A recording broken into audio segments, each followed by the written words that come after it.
Komplek pemakaman Belanda kuno menjadi salah satu lokasi bersejarah di Kebun Raya Bogor.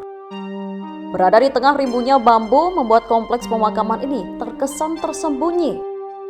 Kabarnya, komplek pemakaman ini telah ada di Kebun Raya Bogor jauh sebelum Caspar Georg Karl Reinwald, pendiri sekaligus pemimpin pertama Kebun Raya Bogor pada tahun 1817 meresmikan pembukaan Kebun Raya Bogor.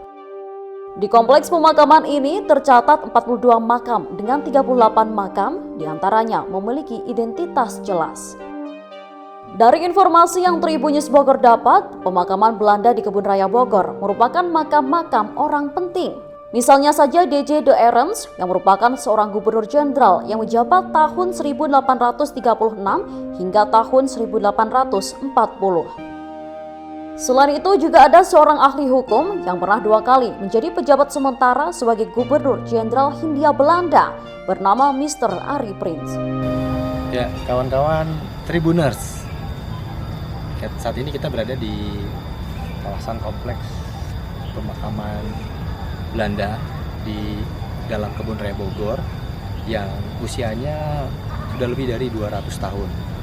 Jadi di sini terdiri ada 42 makam dan hanya 38 makam yang ada prasasti ataupun nama nisan dari yang dimakamkan di sini. Jadi ada 4 nama yang belum diketahui. Yang paling menonjol di sini yang paling tinggi itu ada Gubernur Jenderal Belanda DJ de Arends. Selain Gubernur Jenderal Belanda, ada pula 2 orang ahli biologi yang dimakamkan di kompleks pemakaman tersebut.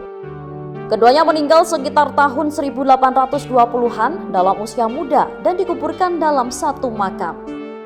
Mereka adalah Henry Kult dan J.J. van Hassel, yaitu sebagai anggota The Netherlands Commission for Natural Sciences yang dikirim ke Indonesia untuk bekerja di Kebun Raya Bogor.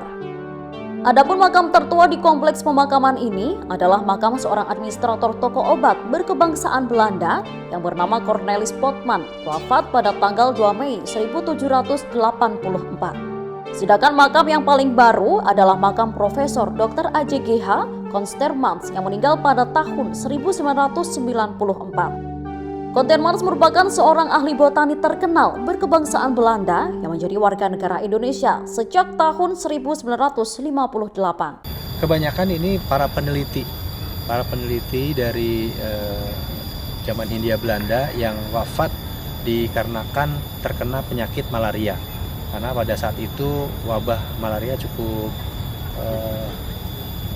tinggi sehingga di sini kebanyakan para peneliti Hindia Belanda yang meninggal karena terkena penyakit malaria.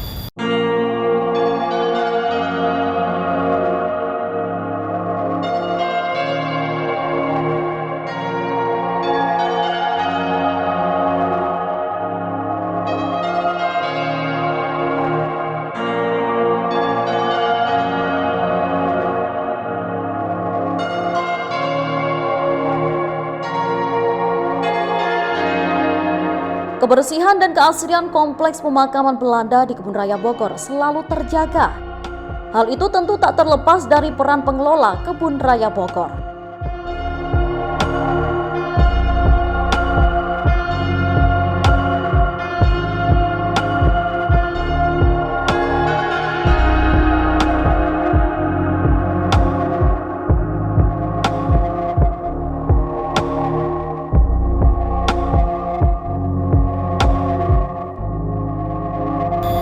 Ini menarik ya karena memang ada 42 makam tapi hanya 38 nama, dan mungkin dari kami sebagai mitra pengelola Kebun Raya yang saat ini bekerja sama dengan BRIN tentunya punya tugas untuk memberikan edukasi kepada masyarakat. Jadi mungkin kami akan menambahkan signage maupun papan informasi siapa saja yang dimakamkan di sini secara jelas, secara detail, dan tentu kami akan berkoordinasi dengan BRIN untuk dapat menyampaikan informasi tersebut kepada masyarakat.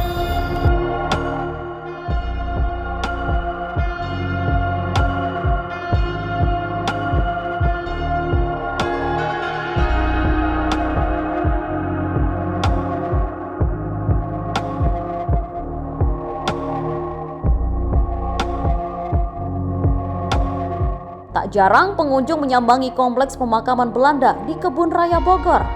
Beberapa di antaranya melihat dari dekat dan ada pula yang mengabadikannya lewat bidikan kamera.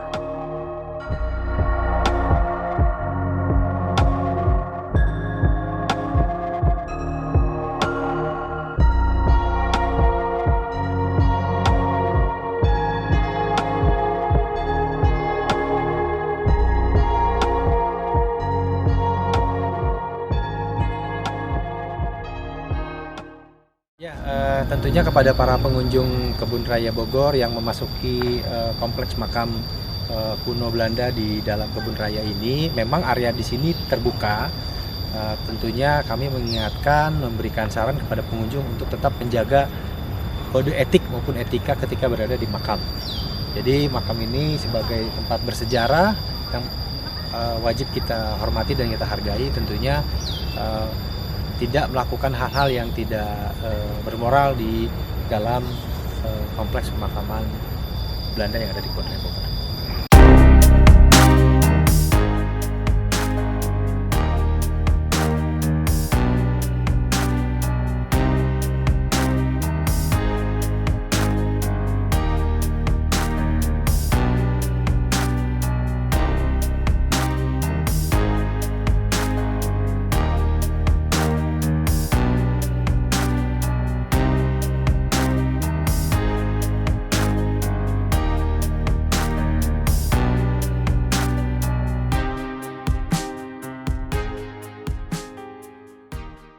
Terima kasih sudah nonton. Jangan lupa like, subscribe, dan share ya.